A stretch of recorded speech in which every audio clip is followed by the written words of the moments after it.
So guys, I'm going to read you Genesis chapter 7 and 1. Genesis 7 and 1 says, And the Lord said unto Noah, Come thou and all thy house into the ark, for thee have I seen righteous before me in this generation.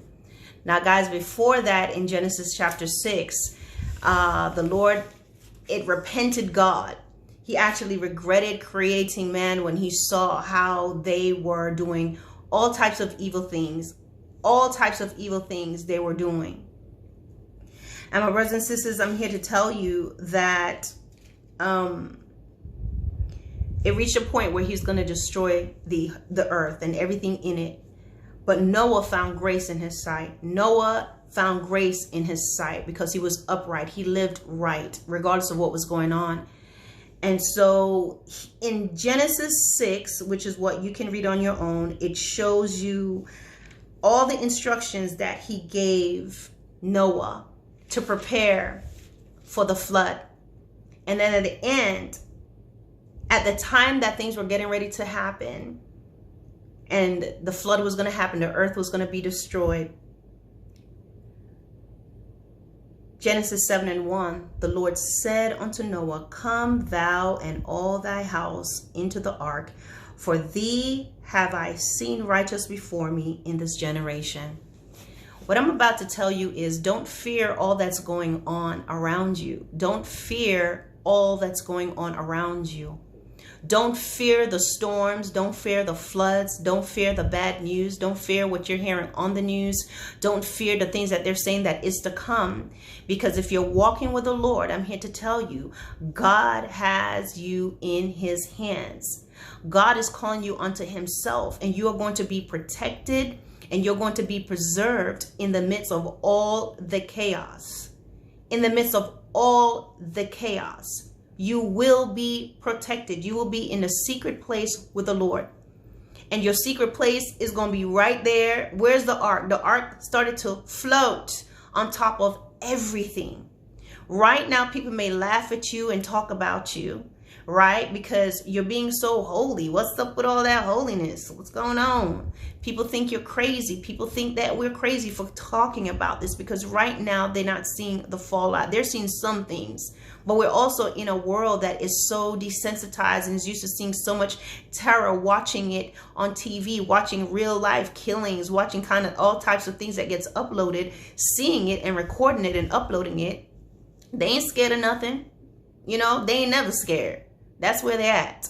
So they become darkened in their hearts, right? So anything you say about the Lord in the end, they laugh at it, they scoff at it, which is supposed to happen. The word says that anyway. So right now they're laughing at you because nothing has happened. And that would be the equivalent of when Noah is making the ark. People were probably thinking he was crazy because it had not rained on the earth as yet, you know? And so guys, everything that you're hearing about, everything that you're reading about, all that is going on in this world, I want you to know you don't need to be afraid, and God does not want you to be fearful, because those that loves him and those that are walking uprightly before him, those that are truly seeking him, God has you in the palm of his hand, and no one is going to be able to snatch you out of his hands.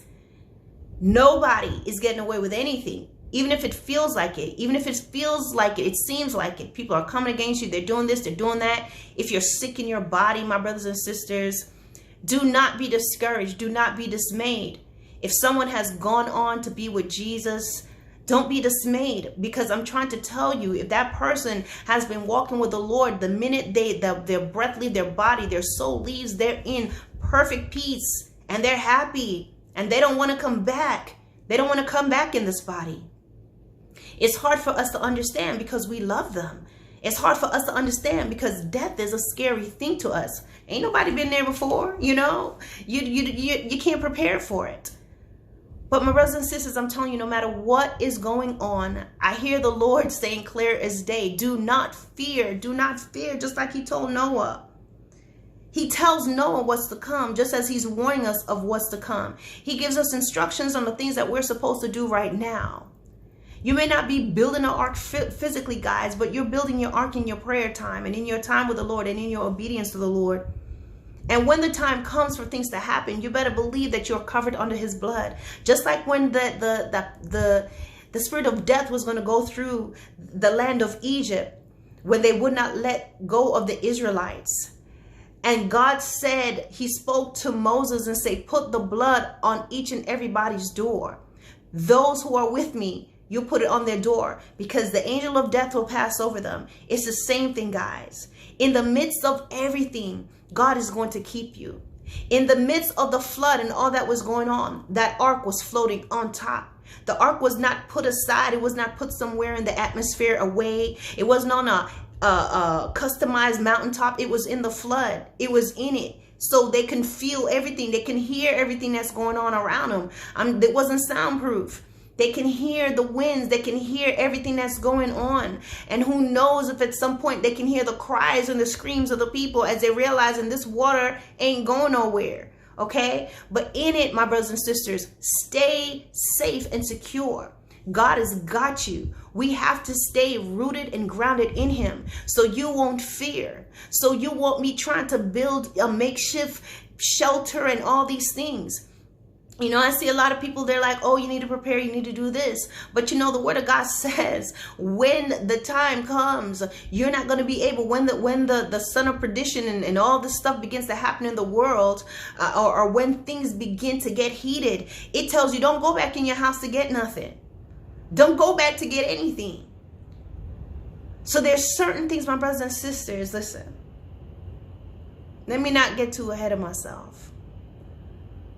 Do not fear anything that's happening. We have our brothers and sisters that's facing death. And even though they may have some fear, they're not going to let go of God. No matter what you're experiencing in your life right now, I'm here to encourage you and I'm here to tell you that just as the Lord spoke to Noah and says, come thou all in thy house into the ark. He's got us in the midst of all that is going on, you and your house. Now, if somebody in your house, because I'm sure there was more to Noah's family than just those 8 people. It had to have been.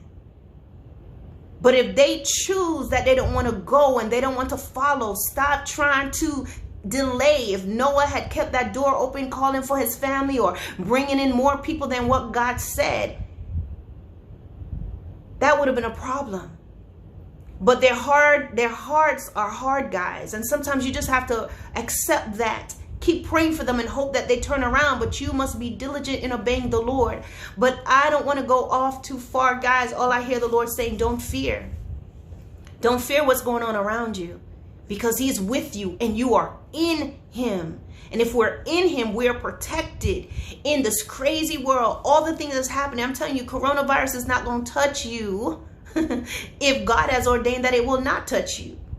Now, it does mean you still need to adhere, follow the laws of the land, guys. But walking around being scared and, oh, I can't believe this. No, don't do that. Fear begets fear. You start getting scary and doing all these different things, yeah, that pestilence turn around and go, whoa, hold on, we missed somebody. God has you and I in his hands. Do not fear. He's got us. He's got us. We are in a safe place with Christ no matter what is going on around us. All right, guys? Peace out.